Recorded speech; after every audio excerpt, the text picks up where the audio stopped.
Alors, Bezrat Hashem, cette semaine, Parashat Mishpatim. Mishpatim, comme ça se dit, les lois. Rachid nous explique. Le lendemain, quand Moshe Rabbeinu descend du Sinaï, il monte au 6 Sivan, le 6 de Sivan, il monte pour recevoir la Torah. Il redescend 40 jours plus tard, c'est le 17 Tammuz. Malheureusement, il y avait le veau d'or qui a été fait par le Erev Rav. Il casse l'étape de la loi. Il remonte le lendemain encore pour 40 jours. Ça n'a pas marché, le pardon n'a pas été accordé par Hachem. Il remonte en troisième fois pour 40 jours et il descend le jour de Kippour. Jour de Kippour, 10. Le 10 Tishrei, à quoi je vous dis, Salach Tikit Varecha. Bon, je pardonne comme tu m'as demandé. Alors, qu'est-ce qu'il emmène, mon cher Rabbeinu? Il emmène le deuxième table de la loi. Maintenant qu'il emmène le deuxième table de la loi, c'était Kippour. Le lendemain, le 11 Tishrei, il s'assoit avec le peuple, il commence à les enseigner. On a reçu la Torah.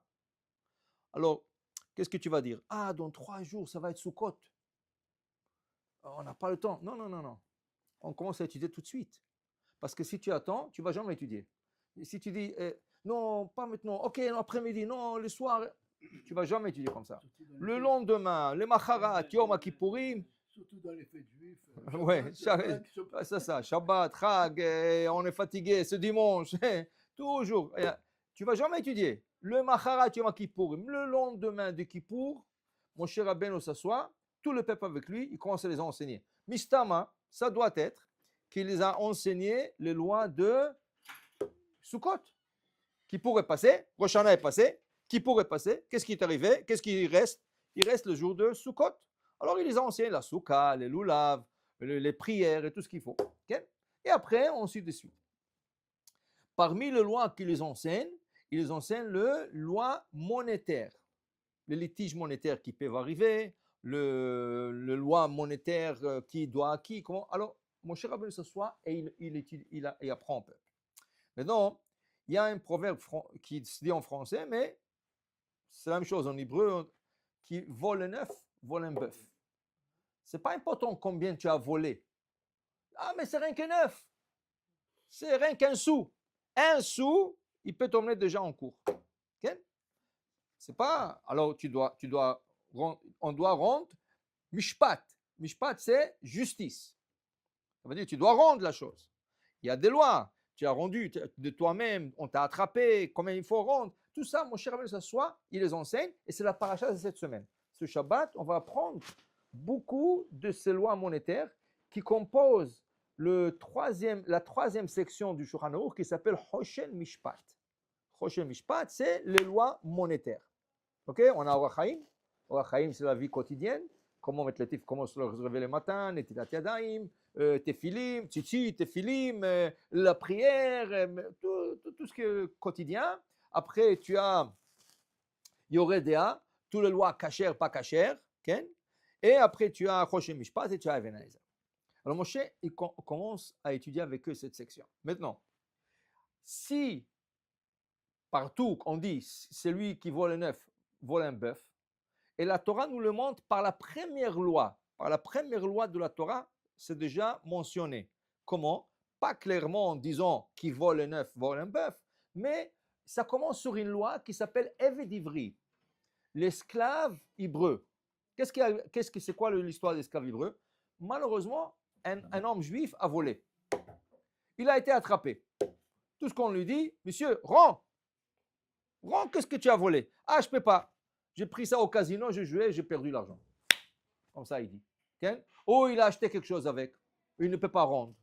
Ah, qu'est-ce qu'il faut faire avec lui? Dit la Torah. Tu le prends au Beddin, tu le prends au tribunal, et le tribunal va le vendre comme esclave. Et qu'est-ce qu'il doit faire? Il va servir 6 ans. Il travaillera 6 ans chez un patron et il sortira en liberté la 7e année. Mais une seconde, il a volé $100. Si tu me dis le gars, il a volé $10 000, $100 000, ok, je comprends, il va travailler 6 ans. Mais tu le fais travailler pour $10, 6 ans. Tu le fais travailler pour $100, 6 ans. Quoi? Comme celui qui a volé $100 000, il travaille 6 ans. Monsieur, qui vole un œuf, vole un bœuf. Tu n'as pas à rendre. il y a une loi. La loi dit 6 ans. Et ce n'est pas important combien tu as volé. Voilà. Alors la Torah n'a pas dit qui vole un œuf, vole un bœuf. La Torah te le montre sur une loi applicable. Okay? Alors la question, alors quelle est la différence maintenant entre la Torah et la loi de Goïm? Ça veut dire quoi? On est comme des Goïm? Ça veut dire que nous, eux, sont la même chose? Non. Vient David Amelech, le roi David, il vient, il nous dit dans Tehillim, Mishpete Adonai Emet, Tzadeko Yardav. Les lois de Dieu sont véridiques, mais il y a la justice dedans. Qu'est-ce que c'est la justice? Pour nous, le mot justice, tzedek, c'est comme tu punis quelqu'un. Pas du tout. Justice veut dire équité.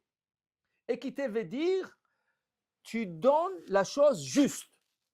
Pas plus, pas moins. Et je vous explique. Voilà, par rapport au vol. Et je vous explique.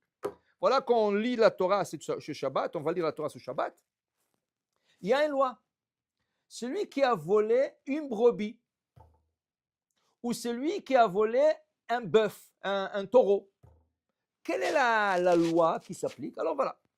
Ki gnovish shor osé, un taureau ou une brebis. Et il est parti avec. Okay? Maintenant, on l'a attrapé. Qu'est-ce qu'il faut qu'il paye? S'il avoue, avant qu'on le juge, avant que les témoins arrivent, il va au rabbin, chez le rabbin, il va au tribunal, Michala, j'ai volé, tout ça. Ok, monsieur, yallah, rends, qu'est-ce que tu as volé? Rends. Okay? Voilà la brebis, voilà le taureau, il le rend, mais c'est salam alik, prochaine fois, attention à toi. Très bon. Il n'a pas avoué. 2 témoins sont venus. Comment tu as dit que tu n'as pas volé? Non, on t'a vu. Et c'est dans ton jardin. Qu'est-ce que tu racontes d'histoire? On est parti de son jardin, on a trouvé la brebis ou le taureau. Qu'est-ce que la Torah dit? 2 fois. Tu payes le double. Okay? Tu as menti, tu as été attrapé, tu n'as pas avoué, tu payes le double. C'est comme le sautin. Ouais. Il faut avouer toujours. Et maintenant, la Torah continue sur une 3e étape. Il a égorgé la brebis. Il a fait un barbecue avec. Il a égorgé le taureau. Il a fait steak. Il avait des invités, il a fait des steaks. Okay? Très bon. Oh. Dit la Torah. Dans ce cas, Hamisha Bakar Yishalem Tachat Ashor, Ve'arba'at Son Tachat Aseh. Tu paieras 5 taureaux. Et tu paieras 4 brebis. Tu as volé un taureau? Tu as nié? Tu as dit non, je n'ai pas volé. Tu l'as égorgé? Okay? Tu l'as vendu, tu l'as mangé, tu paieras 5 fois les prix du taureau. Et la brebis, tu le paieras 4 fois. Quelle est la logique de ça? Quelle est la logique de ça? Dit Amar Rabbi Yochanan ben Zakkai. Dit Rabbi Yochanan ben Zakkai, qui était le chef, le maître de Eretz Israël. Chassamakom al kvodam shebriot. Akadosh Baruch Hu a eu pitié sur ce voleur. Comment? Regardez, quand il a volé le taureau, comment il a volé? Tu peux lever un taureau? Jamais de la vie. C'est plus qu'un tonne. C'est un animal immense. C'est plus qu'un tonne. Tu ne peux pas lever un taureau. Qu'est-ce qu'il a fait? Il a pris une corde, il lui a attaché, il a pris peut-être un peu de laitue, quelque chose comme ça. Il dit, viens. Et il est parti avec lui. Il marchait dans la rue. Personne ne faisait attention à lui parce que personne ne pensait qu'il va. Si le taureau il va avec lui, personne ne pense qu'il a volé. Okay? Et quand il a volé la brebis, comment il a attrapé? Une brebis, c'est plus léger. Il a ramassé la brebis, il l'a mis sur les épaules, il a commencé à courir. Les gens le regardaient. Qu'est-ce qu'il fait celui-là? Ah, c'est un voleur, c'est pas un voleur. Alors, et lui, il avait honte et il avait peur. Peut-être on me voit, peut-être on m'attrape, tout ça. Dit Rabbi Yochanan ben Zakkai, le taureau, Shelonit basé alav, qui n'avait aucune honte, okay? Et il n'avait aucune peur. Et le taureau l'a suivi, il paiera le plein tarif. Le tarif, c'est 5 fois. 5 fois le taureau. Et la brebis, qu'il a couru avec, et il a eu honte, et il avait peur de se faire attraper, dans ce cas, il paiera un peu moins. C'est quoi un peu moins? 4 fois. Okay? Vient Rabbi Meir, okay? Il nous dit aussi, le taureau qui travaille pour son patron, et le patron, qu'est-ce qu'il fait? il travaille le champ. Le lendemain, le patron est venu, il ne peut plus aller au travail. Il ne peut plus travailler le champ. Son Torah a été volé. Okay? Alors tu as causé qu'un juif ne peut plus travailler ce jour-là, peut-être pour 2 jours, peut-être 1 mois, jusqu'à qu'on l'a attrapé. Dans ce cas, tu paieras le plein tarif, 5 fois. Mais la brebis qui ne fait rien du tout, rien que paître dans les montagnes, dans ce cas, on t'a réduit la punition à 4 au lieu de 5. Dit David Amelech, Mishpete Adonai, Emet, les lois de Dieu sont véridiques, Vetsadeku Yahdav, mais il y a beaucoup de justice dedans, qui veut dire, si on aurait dit qui vole un œuf, vole un bœuf, okay? Si tu dis la monte est 5 fois, pourquoi pour la brebis tu donnes moins? Et tu me donnes des raisonnements. De là, dit le Rav Lapian, on comprend que la Torah a pris en considération les sentiments d'un voleur. Le gars, c'est un voleur. On ne va pas jouer sur le mot. C'est carrément un voleur, ganav. C'est un ganav. Hey, si tu vas chez quelqu'un, tu lui vends le taureau ou tu lui vends la brebis, tu es voleur, ganav.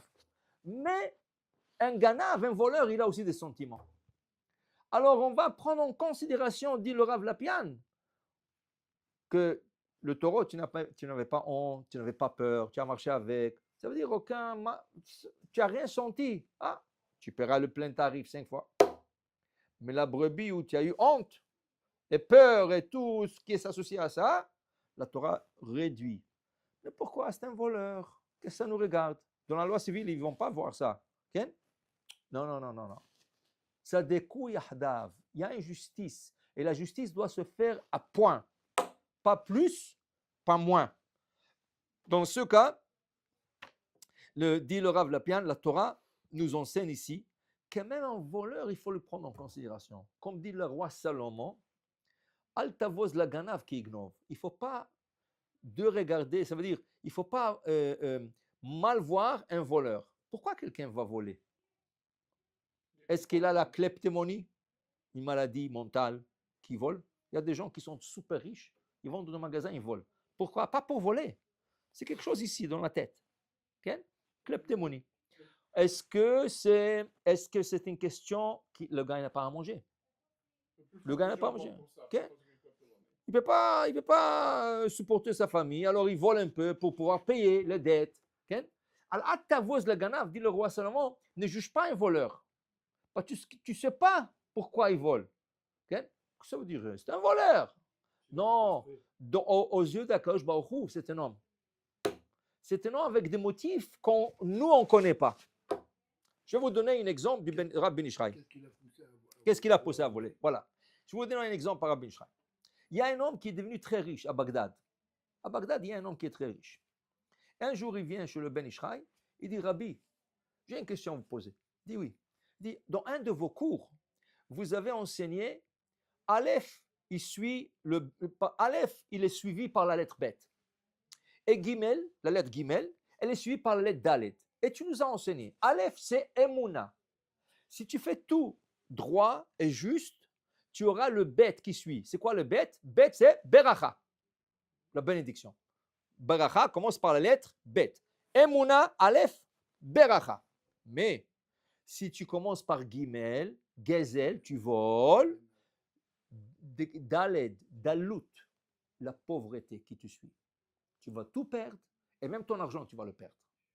Alors il dit, Rabbi, j'ai à confesser à vous, j'ai une confession à faire pour vous et vous allez m'expliquer. Il dit, oui, Amakara. Il dit, écoutez, Rabbi, quand j'étais jeune, j'étais très jeune, j'avais 12 ans, 12-13 ans. La famille n'avait pas beaucoup, son père n'avait pas beaucoup d'argent. Et lui, un jour, il étudiait chez un rabbi. Il est parti voir le rabbi, le professeur. Et ce jour-là, c'était très froid et le rabbi est tombé malade. Et quand il est arrivé, le rabbi avait de la fièvre, il tremblait. Et il lui disait, mon fils, aujourd'hui, je ne peux pas t'enseigner, je me sens mal. Et alvaï que j'aurai un peu de mahya, rien que pour me chauffer un peu. Alors il dit, Rabbi, je m'excuse, je n'ai pas d'argent pour vous acheter. Non, Shalom, je ne veux pas que toi tu m'achètes. Moi aussi, je n'ai pas d'argent. Mais peut-être, le Rabbi l'a cherché, il a trouvé une pièce d'argent, okay?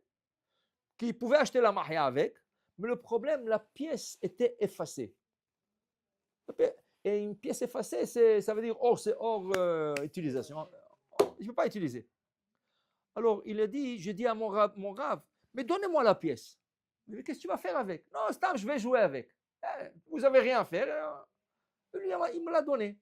Il me l'a donné. Qu'est-ce que j'ai fait? Je suis parti chercher un bol. Et je suis parti chez l'épicier qui vendait du vin, ils vendaient la mahia, toutes sortes de choses. Et je suis parti avec lui. Il y avait plein de gens. Alors je lui ai dit, vite, vite, remplissez-moi le bol avec la mahia parce que mon rabbi est malade, je n'ai pas le temps, vite, vite, vite, vite. Alors il m'a rempli le bol. Comme il y avait beaucoup de gens qui lui demandaient des questions, je lui donnais la pièce qui ne sert à rien, qui n'est pas cachère d'ailleurs, et il a jeté dans la coupa, dans la caisse, et je suis parti avec. Après j'ai dit, attends une seconde, qu'est-ce que j'ai fait? Je suis parti prêter un bol de quelqu'un. J'ai vidé la mahia dans l'autre bol. J'ai rempli le bol avec de l'eau et je suis retourné chez le gars. Il dit, écoute, mon rav lui a dit que la mahia, ce n'est pas bon pour lui. Il a besoin du vin. Alors il m'a dit, moi, je ne vends pas du vin. Il a dit, alors, s'il vous plaît, reprenez la mahia, pas de problème. Qu'est-ce qu'il a fait? Comme il était occupé, il a pris la mahia, c'est blanc, l'eau, c'est blanc. Alors, il n'a pas fait attention. Il a pris l'eau, il a jeté dans le baril de mahia et il m'a donné une bonne pièce d'argent. Quand il est arrivé chez son rabbi, le rabbi, il a pris la mahia, il a dit, tu m'as fait du bien, mon fils.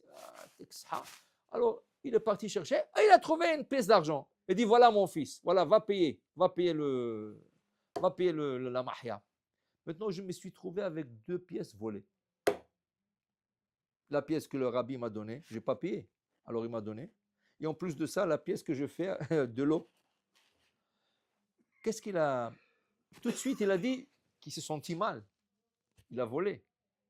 Il a dit, je promets que dès que j'ai un peu d'argent, je vais aller lui payer à ce gars de la mahia, je vais lui payer 100 fois, 200 fois plus. Qu'est-ce qu'il m'a donné? Donc, il est parti avec les 2 pièces. Il a décidé de faire un petit business. Il a acheté des crayons. Et il les vendait à l'école. Il faisait de l'argent. Après, il a acheté des gommes à effacer avec des crayons. Et après, il a acheté des cahiers. Il commençait à faire un petit business et le business allait très, très bon. Il faisait de l'argent. Il a grandi, il a fait encore d'argent. Il a grandi, il a fait encore d'argent. Il est devenu riche. Alors maintenant, il est venu chez son rave. Il dit, Rabbi, tu nous as enseigné. Celui qui vole, il perd. Mais moi, du vol, je me suis devenu riche. Je confesse. Mais expliquez-moi comment ça marche. Alors, le rabbi a dit, c'est très simple. Quand tu as volé, Ken, tout de suite, tu te sentis mal. Le fait que tu te sentis mal, c'est comme une vidouille, tu te confessais. Alors Dieu a dit, j'attends, je ne vais pas le punir tout de suite. Le lendemain, qu'est-ce que tu as dit? Dès que je vais faire un peu d'argent, je vais lui payer à ce vendeur de mahia, l'épicier, je vais lui payer 200 fois plus. Et chaque fois, il disait, oh, pas encore, je n'ai pas encore assez d'argent, pas encore. Et ça a traîné des années. Qu'est-ce qu'il a fait à la fin, cet homme qui est devenu un homme? Il est devenu très riche. Il ne savait pas comment rendre l'argent à ce épicier. Qu'est-ce qu'il a fait? Il a fait une grande soirée. Et il a invité tout le riche de la ville, inclusivement l'épicier. Donc l'épicier a dit, qu'est-ce que j'ai à faire dans cette réunion? Moi, je ne suis pas comme eux, ils sont des riches. Mais il est parti quand même par respect. À la fin de la soirée, il a pris le rabbin, il a pris l'épicier, je dois vous parler. Alors il lui a raconté tout ce qu'il a fait quand il était jeune, à 12 ans. Ce monsieur, il a sorti un sac de 200 pièces d'or et il a donné à l'épicier. Il dit non, pas du tout, que tu as pris rien que 2 pièces d'argent. Pourquoi? Il dit non, c'était ma promesse.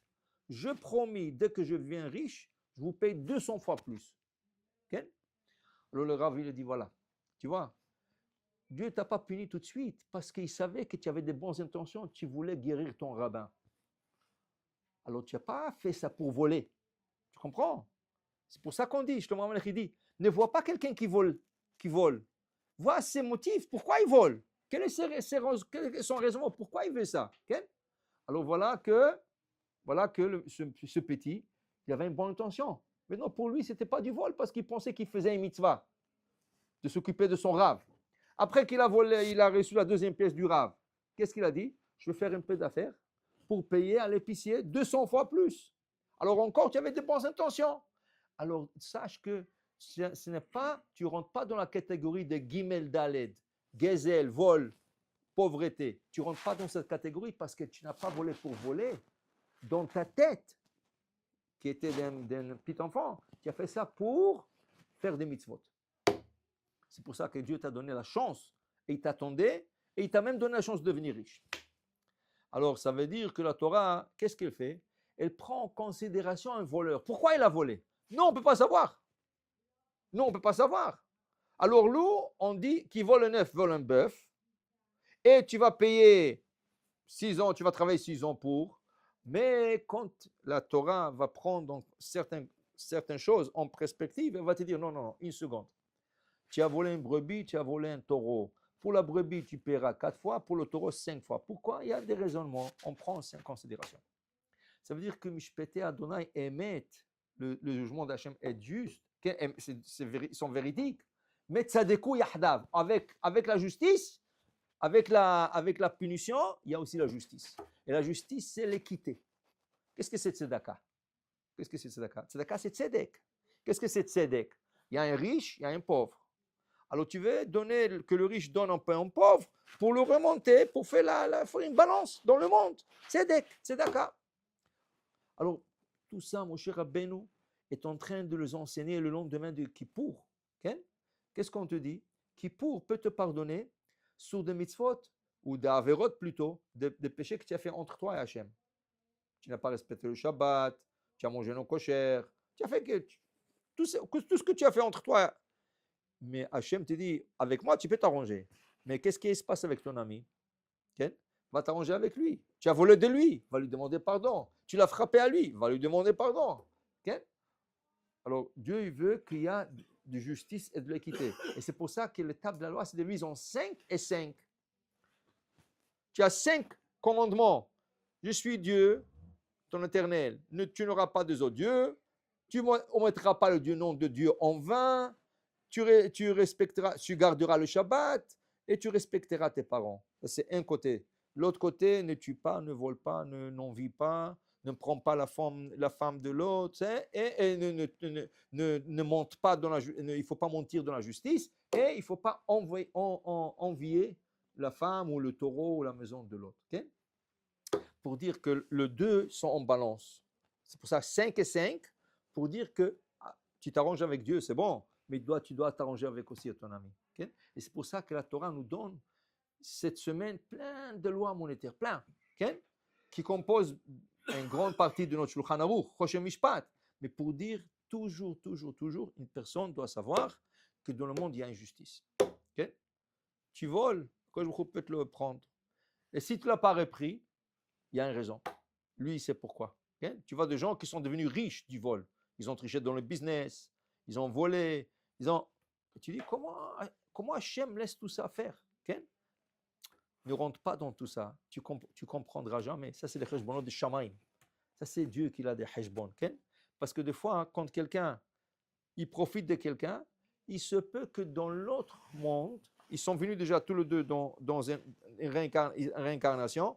Le monde d'avant, c'est lui qui a volé à lui. Maintenant, il est en train de le rendre, de payer. Okay? Alors, pour dire, voilà, cette semaine, ils vont bien lire les lois de la Torah. Ils sont minutieux, il y a plein de détails, mais c'est avec beaucoup de justice et beaucoup de raisonnement. Amen.